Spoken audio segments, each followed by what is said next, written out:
जरा सावधानी से सुनना कथा। छोटा सा बच्चा सेवा कर रहा है, कोई महिला आ गई, कोई बहू आ गई, कोई बेटी आ गई।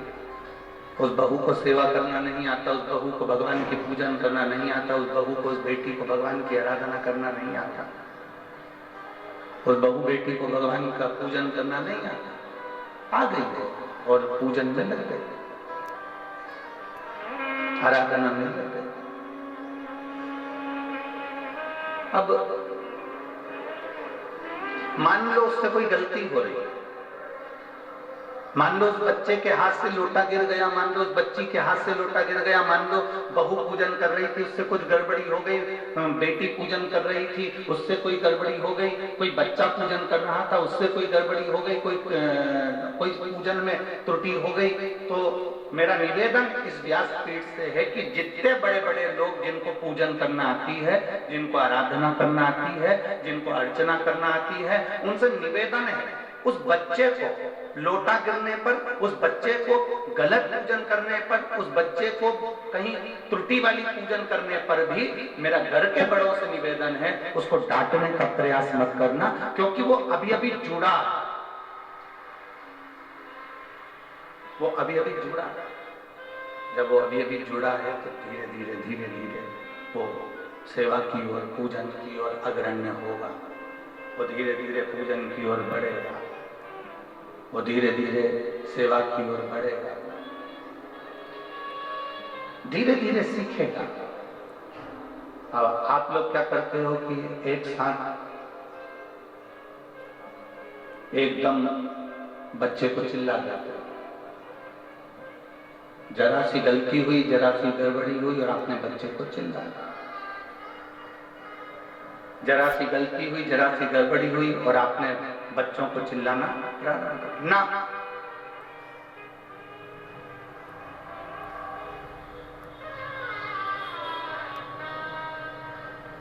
हम आपसे पूछें इस बात को उत्तर दोगे रे देवाड़ी वाली? अरे बोलो तो जब क्या गलती भगवान करता है कि इंसान करता है? जम के बोलो जरा, इंसान करता है। गलती भगवान नहीं करता, गलती इंसान करता है।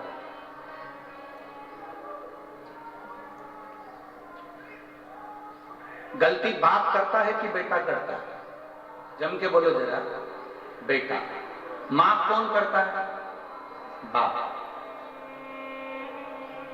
आपने अगर गलती कर भी दी है, आपसे अगर कोई गलती हो भी गई है, मान लो जल की जगह तुमने दूध चढ़ा दिया, दूध की जगह दही चढ़ा दिया, दही की जगह तुमने जल चढ़ा दिया, मान लो चंदन लगाना था तुमने चावल लगा दिया, चावल की जगह अबीर लगा दी, अबीर की जगह गुलाल लगा दी, मान लो बेलपत्री की जगह फूल चढ़ा दिया, फूल की जगह बेलपत्र चढ़ा दी, तो ये चिंता मत करना कि मुझसे कोई गलती हो गई। याद रखना वो तुम्हारा बाप है और बाप अपने बच्चों की गलतियों को माफ करता है। पिता अपने बच्चों की गलतियों को माफ करता चले जाता है, बाप अपने बच्चों की गलतियों को माफ करने की उसकी आदत बन गई। वो तो केवल इतना कहता है कि तुम कैसे भी आओ मेरे करीब, कैसे भी आओ।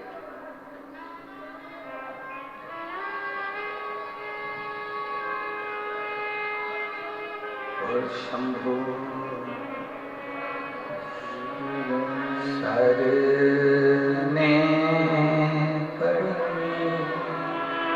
मांगू घड़ी रे घड़ी, दूध तो दया करी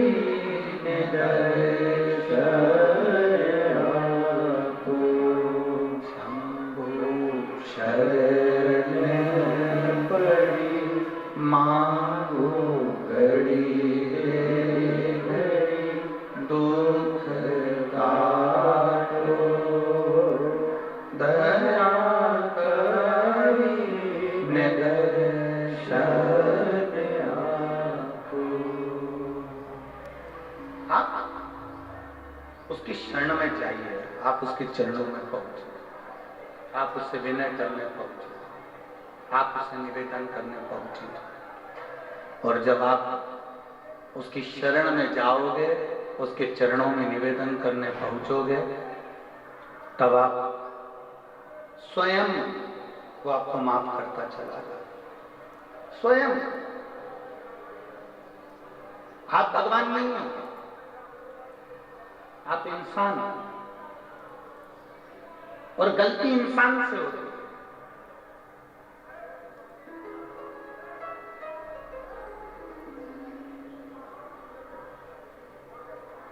और इंसान अगर गलती नहीं करेगा तो परमात्मा माफ कैसे ना करेगा?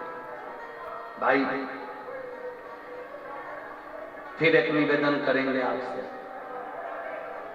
सलाह देने वाले ढेर सारे मिलते हैं पर सहयोग देने वाले बहुत कम मिलते हैं, बहुत कम।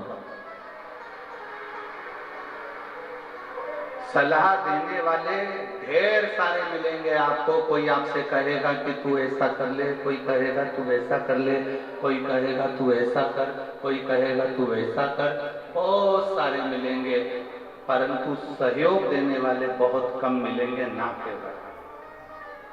और शिव महापुराण की कथा बहुत सुंदर बात कहती है कि देवाधिदेव महादेव सलाह कम देते हैं, देवाधिदेव महादेव सहयोग ज्यादा देते हैं, तुम्हारे दुख की घड़ी में और तुम्हारी सुख की।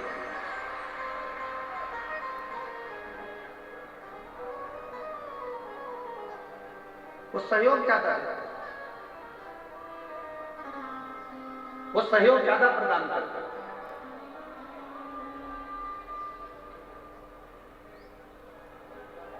बहुत मिलेंगे संसार में आपको सलाह देने वाले, बहुत।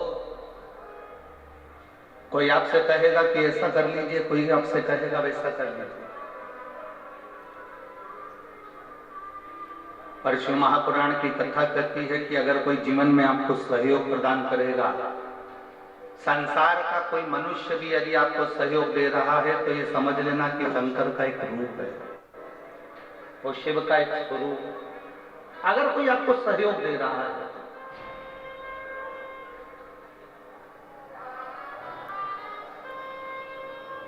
बहुत मिलेंगे।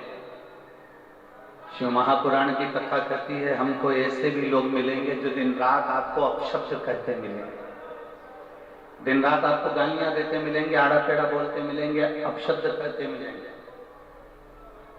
और बड़ा सुंदर संवाद हमारे यहाँ आता है, कोई कुत्ता कीचड़ में लथपथ है, कोई कुत्ता कीचड़ में पूरा के पूरा भिड़ा हुआ है, कोई कुत्ता कीचड़ में पूरा के पूरा भिड़ा, पूरा के पूरा लथपथ, और वो उचक रहा है। वो कुत्ता उचक रहा है और दौड़ रहा है, कुत्ता कहीं पूंछ हिला रहा है, कुत्ता कहीं इधर उधर उचक रहा है। और आप बहुत अच्छे कपड़े पहने हो तो आप उस कुत्ते के पास जाओगे क्या? बोलो बोलो, जम के बोलो रे, नहीं जाओगे। कुत्ता अगर इधर उचक रहा है तो तुम थोड़ा दूर से निकल जाओ।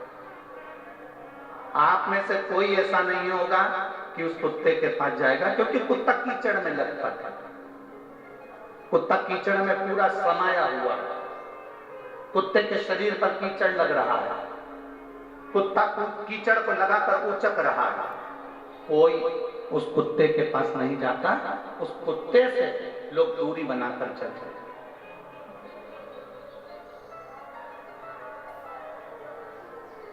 टीवी पे उस कुत्ते से लोग दूरी बनाकर चलते हैं। कोई कुत्ते के पास नहीं जाता। और समझदारी इसी को कहते हैं कि अगर कुत्ता कीचड़ में भिड़ा हुआ है, कुत्ता कीचड़ में भिड़ने के बाद उचक रहा है, बहुत यहाँ वहां घूम रहा है, तो निवेदन है उस कुत्ते के करीब में मत जाना, कुत्ते से दूरी बनाकर रखना। उसी तरह संसार में ऐसे ऐसे लोग भी हैं जो दिन रात गंदे व्यसन में डूबे हुए हैं, मदिरा पान में, मांसाहार में, वेश्यावृत्ति में, जुए में, और ना जाने कितने कितने गंदे काम में डूबे हुए हैं, ना जाने कितना कितना निंदा करते हैं, ना जाने कितना कितना अपशब्द करते हैं, ना जाने कितना कितना आड़ा टेढ़ा बोलते हैं। आपसे निवेदन है, आप ये जान लेना कि गंदे कुत्ते के पास में जाओगे तो आपके कपड़े गंदे हो जाएंगे, उसी तरह गलत व्यक्ति की संगति में जाओगे तो तुम्हारा भी जीवन व्यर्थ हो जाएगा।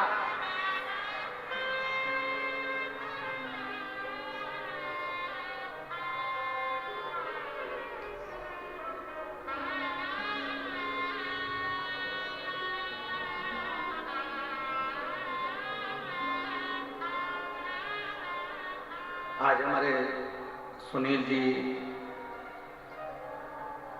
जजमान जी की धर्म पत्नी श्रीमती मंजू जी यादव जी बता रही थी, गुरुदेव हमारी बेटी बोल रही थी कि मम्मी ना जाने कितने भाग्य प्रबल हुए होंगे जो शिव महापुराण की कथा अपने यहाँ हो रही है और गुरुजी अपने घर पे ठहरे हुए हैं और भोलेनाथ जी की सेवा घर पर चल रही है। तो मंजू जी बता रही थी कि बेटी कह रही थी कि गुरुजी जब तक घर में हैं मम्मी तब तक प्रयास करना कि चाहे भोजन प्रसादी हो, चाहे जल प्रसादी हो, चाहे गाय का दूध प्रसादी हो, भोलेनाथ जी की पूजन की सामग्री हो, प्रयास करना मम्मी कि आप, हम और घर के लोग गुरु जी को वो प्रसाद पवा सकें, वो प्रसाद दे सकें। ये संस्कार, ये संस्कार गलत है, इसको कहते हैं संस्कार।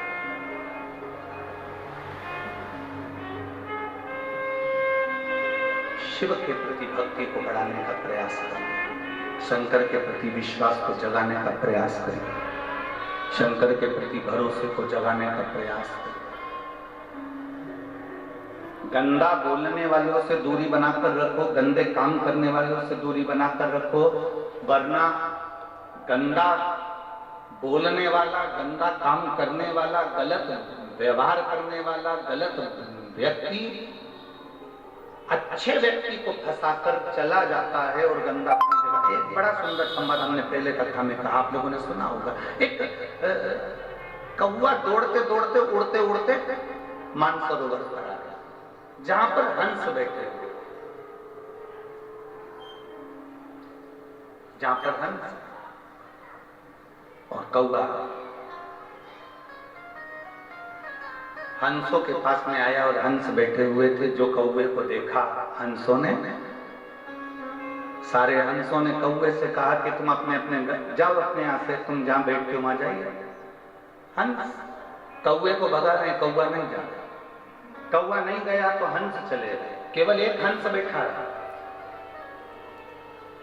और एक हंस बैठा था तो उसने कौवे से दोस्ती कर।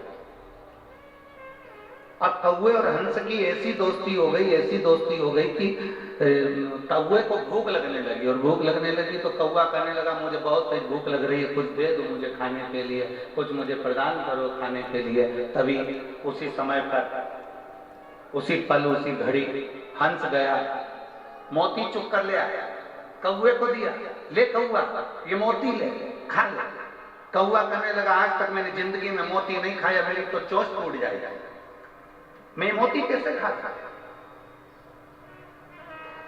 अभी तक मैंने कभी मोती नहीं खाया, अभी तक मैंने मोती का सेवन नहीं करा। अगर मैं खाऊंगा तो मेरी ये चोंच टूट जाएगी, अगर मैं खाऊंगा तो मेरी चोंच टूट जाएगी, मैं नहीं खाता। कौवे ने मना कर। अब कौवा भूखा रहने लगा, बहुत भूख से विलपने लगा। भूख के कारण जब विलप रहा था कौवा को कहने लगा हंस से, हंस अब तू मेरे साथ चल, मेरे यहाँ रहना दो एक दिन। हंस चले गया कौवे के साथ में।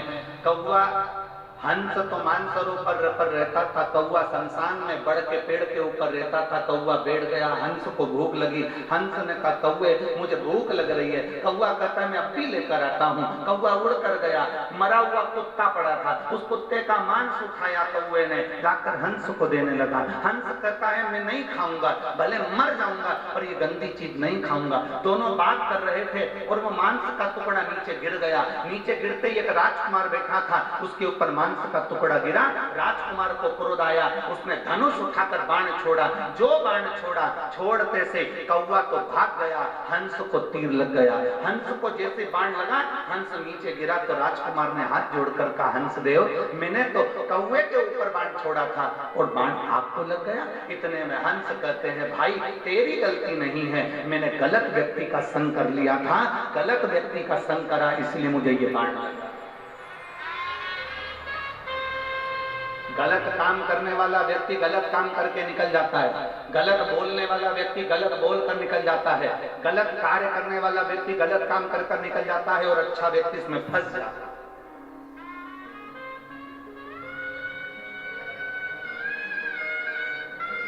अच्छा व्यक्ति इसमें फंस रहा है।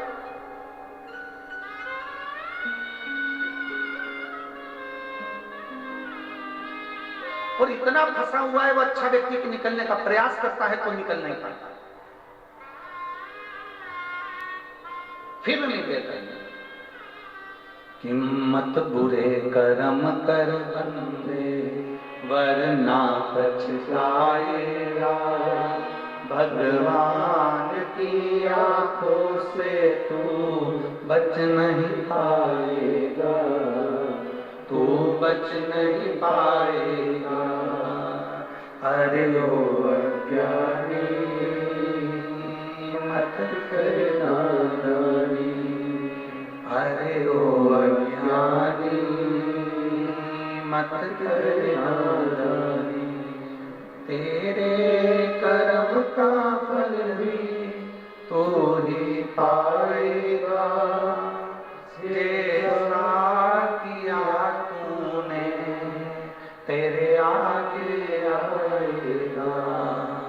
मत बुरे कर्म कर बंदे वरना पछताएगा, भगवान की आंखों से तू बच नहीं पाएगा, तू बच नहीं पाएगा। अरे ओ अज्ञानी मत करना नानी, अरे ओ अज्ञानी मत करना नानी। अपने कर्म का भोग अपने को भोगना, कोई दूसरा नहीं भोगने वाला। किसी अच्छे की संगत करने का प्रयास करो।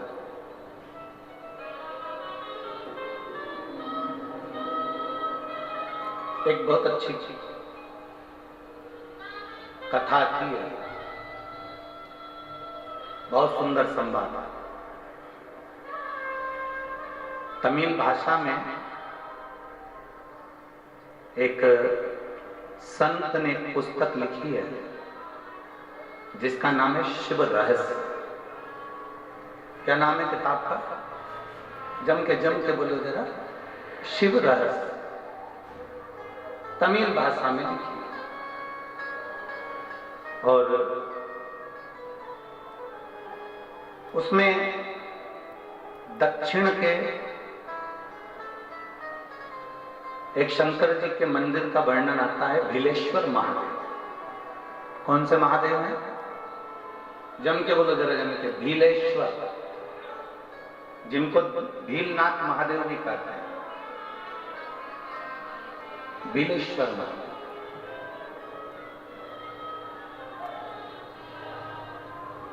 तमिल की उस पुस्तक में शिव रहस्य में उसका वर्णन लिखा है कि एक घने जंगल में एक शंकर जी का एक शिवालय है। घने जंगल,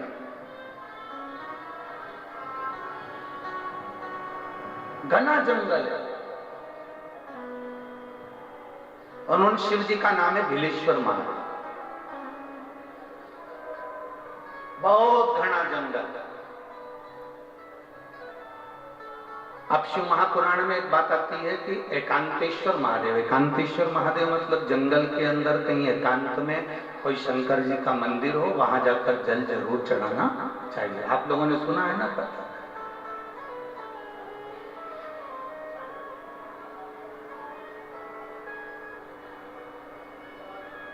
वहां जल जरूर चढ़ाना चाहिए।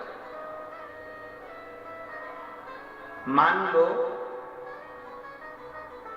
जिसका लीवर काम नहीं कर रहा है, जिसकी किडनी काम नहीं कर रही,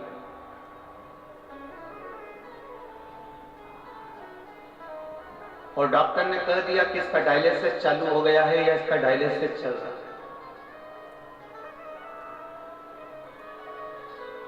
बेलपत्री के पेड़ के नीचे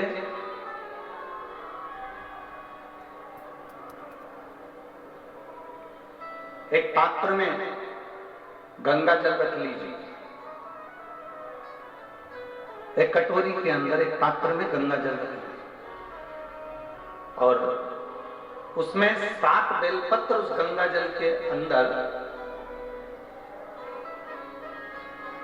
ये जो बेलपत्र हैं 7 बेलपत्र गंगा जल के अंदर, ये 2 पत्ती उस कटोरी के अंदर नहीं जाना चाहिए, बस उसमें से 1 पत्ती उस गंगा जल के अंदर जाए। बहुत सावधानी से सुनिएगा, 1 पत्ती उस गंगा जल के अंदर चली जाए। 7 बेलपत्र लेना है, एक एक बेलपत्र को इसी तरह से उसको रखना और भगवान शिव के कुंडकेश्वर महादेव का स्मरण करिए और अवधूतेश्वर महादेव का स्मरण करिए। घी का एक दीप लगा लीजिए और देवादिदेव महादेव से पंचाक्षर मंत्र हो तो नमः शिवाय, षडाक्षर मंत्र याद हो तो ओम नमः शिवाय या श्री शिवाय नमस्तुभ्यम का जाप कर कर उस जल को लेकर आ जाइए। बेलपत्री को उठाकर शंकर जी के मंदिर में चढ़ा दीजिए और वो जल लेकर आने के बाद जिसका लीवर या किडनी या डायलिसिस चल रहा है उसको थोड़ी थोड़ी मात्रा में वो जल दिन भर में कम से कम 5-6 बार में वो पानी पूरा खत्म कर दीजिए जो जल आप लेकर। धीरे धीरे डायलिसिस अगर हफ्ते में 2 बार हो रहा है तो हफ्ते में 1 बार होगा, फिर महीने में 1 बार होगा, फिर धीरे धीरे किडनी लीवर काम करना प्रारंभ कर देगा और डायलिसिस आपका बंद हो जाएगा। एक पत्र है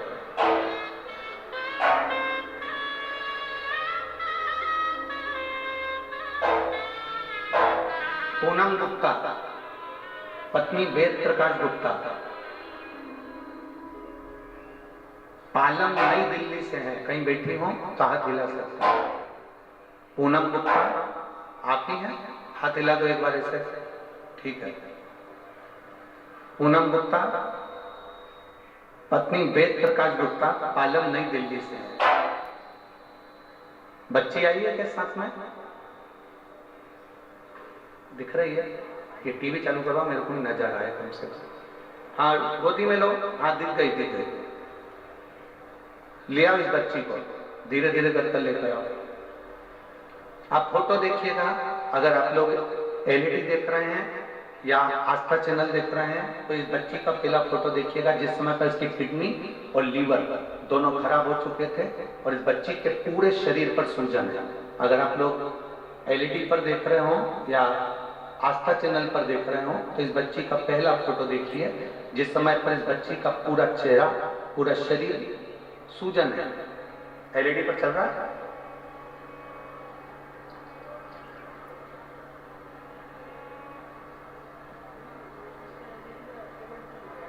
अच्छा एलईडी का केबल टूट गया है, ठीक है। एलईडी वाले आप लोग जो आस्था चैनल पर देख रहे हैं या मोबाइल में देख रहे होंगे तो वो लोग देख सकते हैं।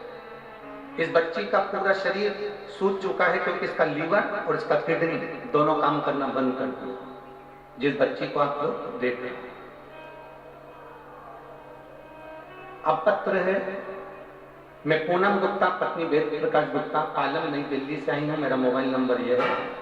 मेरी बेटी का जन्म 2018 में हुआ। 2018 में इसका जन्म हुआ। 2 साल बाद 2020 से मेरी बेटी के शरीर पर सूजन आना प्रारंभ हुआ। दिल्ली के दीनदयाल हॉस्पिटल में लेकर गए, वहां उसकी सभी जांचें हुई। जांच में मालूम पड़ा कि बेटी की किडनी ने काम करना बंद कर दिया और किडनी काम कर नहीं रही है। उसके कारण बेटी का पूरा शरीर सूज रहा है और इसको डायलिसिस भी चालू करना पड़ेगा। दीनदयाल हॉस्पिटल से हमने उसको दिखाया, फिर दूसरे हॉस्पिटल में दिखाया, दिल्ली के कलावती हॉस्पिटल में हम उसको लेकर पहुंच गए। जब दिल्ली के कलावती हॉस्पिटल में लेकर पहुंचे तो डॉक्टरों ने कह दिया कि इसकी तो पूरी किडनी बेकार होती चली जा रही है। इलाज करवाते करवाते बेटी को 2020 में जब उसकी स्थिति ज्यादा गड़बड़ हो गई तो इलाज करवाते करवाते 3 साल निकल गए। 2023 आ गया, 3 साल तक उसके शरीर से सूजन नहीं गई, उसकी किडनी और लीवर के लिए दवाइयां चलती रही, डायलिसिस का क्रम चालू रहा। अब करें तो करें क्या? तब मेरे एक रिश्तेदार ने मुझे कहा कि अपने घर का कोई व्यक्ति सीहोर भेज दो, वहां से रुद्राक्ष मंगवा लो। हमने कहा किसको भेजें, सीहोर का एड्रेस नहीं देखा, तब मालूम पड़ा कि भोपाल के करीब में है। तो हमारे यहाँ से एक व्यक्ति को हमने सीहोर भेजा, वहां का रुद्राक्ष और कंकड़ बनवाया। उस रुद्राक्ष को गलाने लगे, शिव जी को जल चढ़ाने लगे। बेटी को भगवान शंकर पर चढ़ा हुआ जल देना प्रारंभ करा।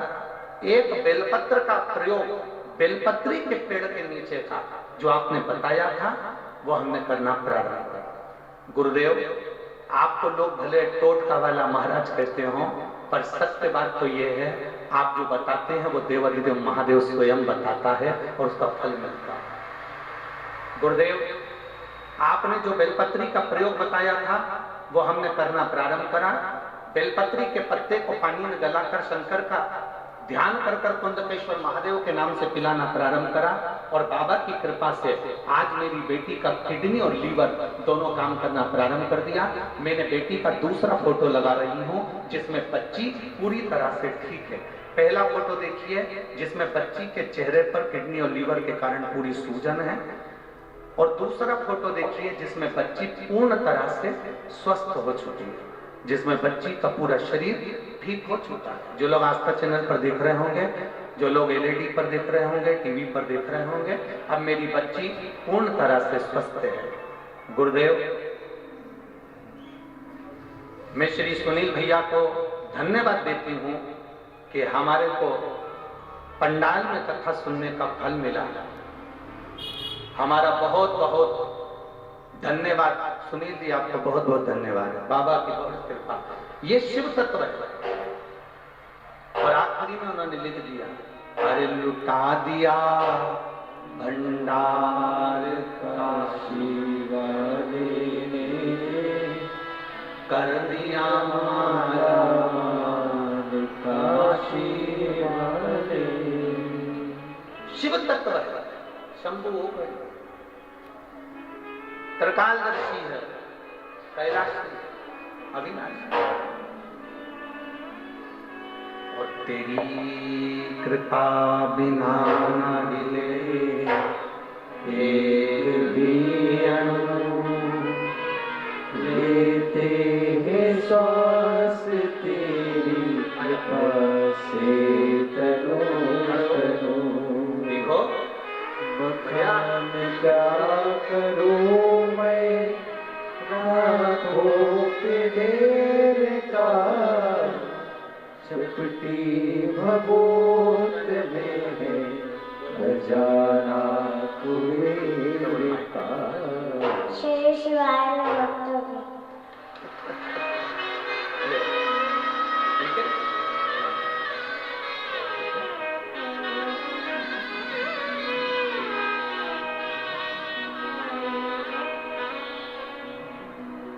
जिसकी किडनी और लीवर दोनों खराब हो गए, 2 हॉस्पिटल में इलाज चल रहा, शरीर की सूजन समाप्त नहीं हुई,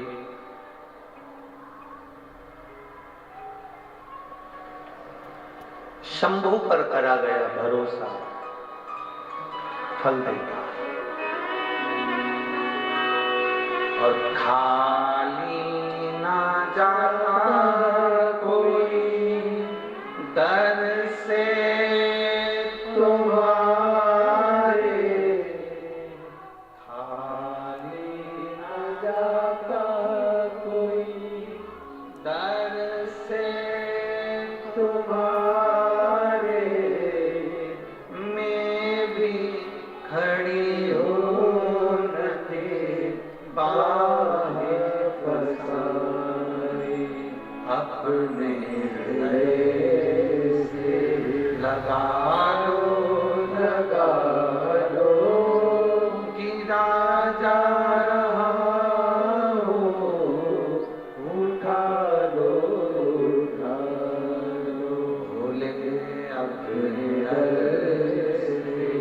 अब तो नकारो गिरी जा रही हो, उठा लो।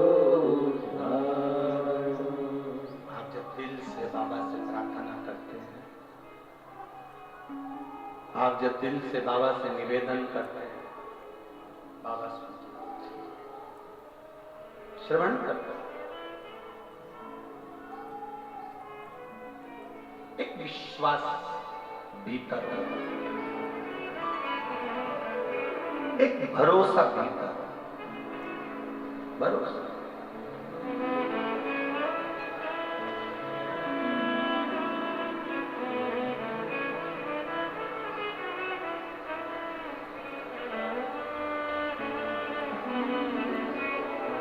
और जब भरोसा और विश्वास की दृढ़ता प्रबल होती है ना, तब शिव को मिलने में देरी नहीं होती।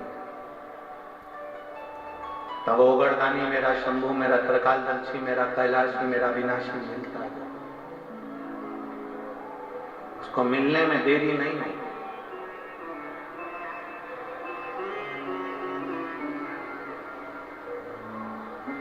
शिव रहस्य उस पुस्तक में लिखा कि जंगल है, घना जंगल है, उस घने जंगल में, बहुत घने जंगल के अंदर, बहुत घने जंगल, इतना घना जंगल है, उस घने जंगल में बिलेश्वर महादेव का मंदिर है, एकांत।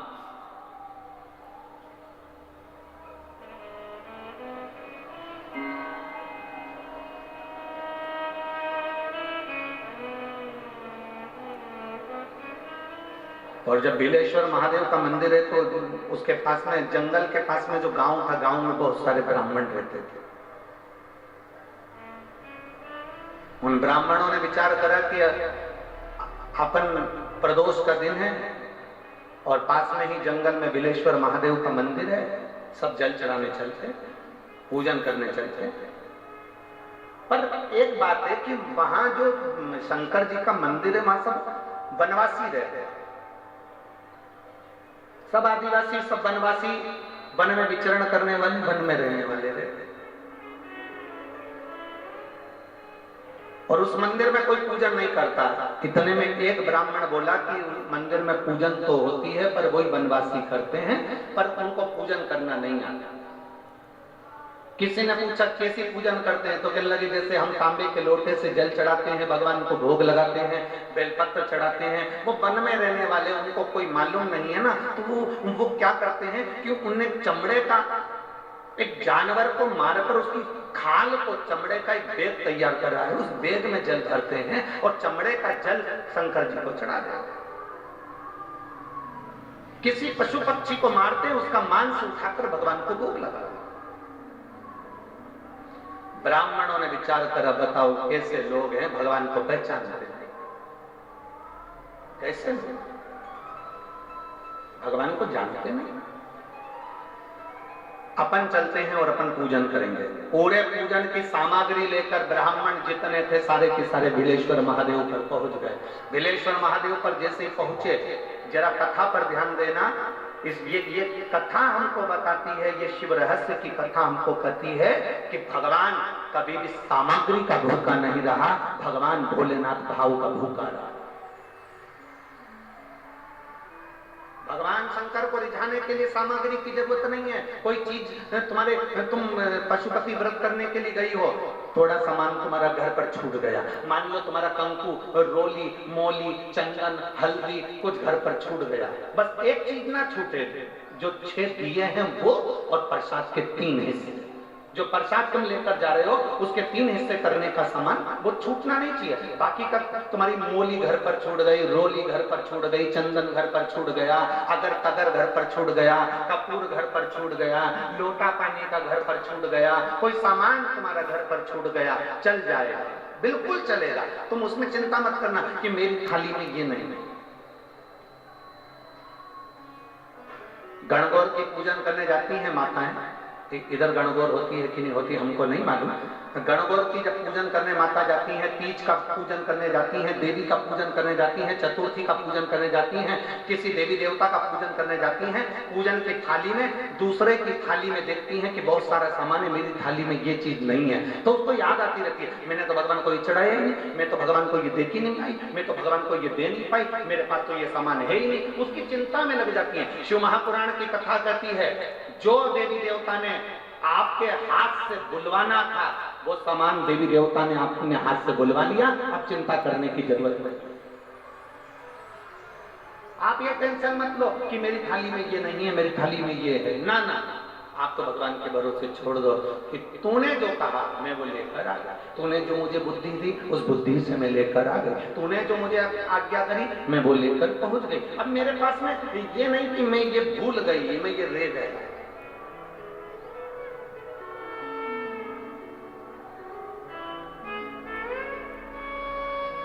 महाराज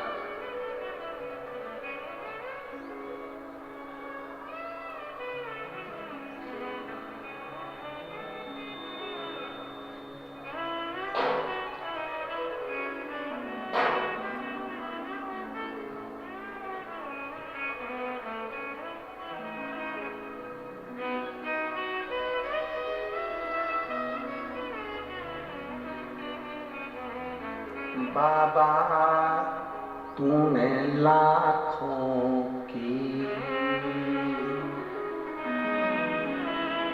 तकदीर संवारी है, बाबा तूने लाखों की तकदीर संवारी,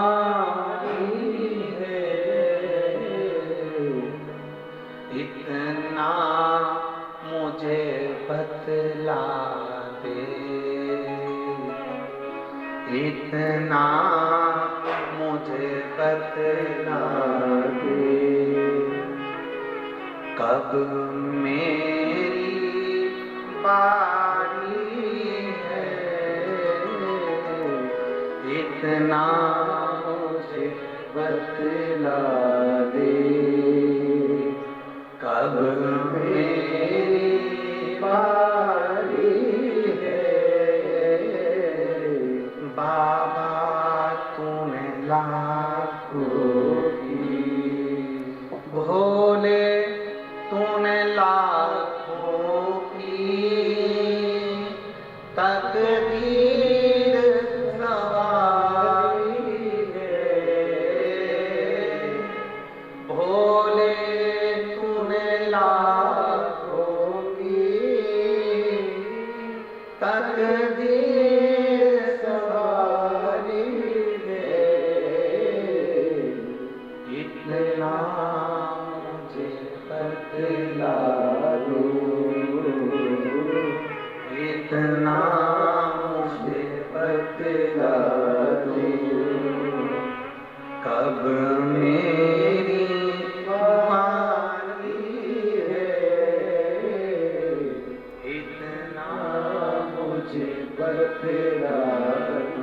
बस एक बार तू बोल दे कि अब तेरी बात, एक बार बोल।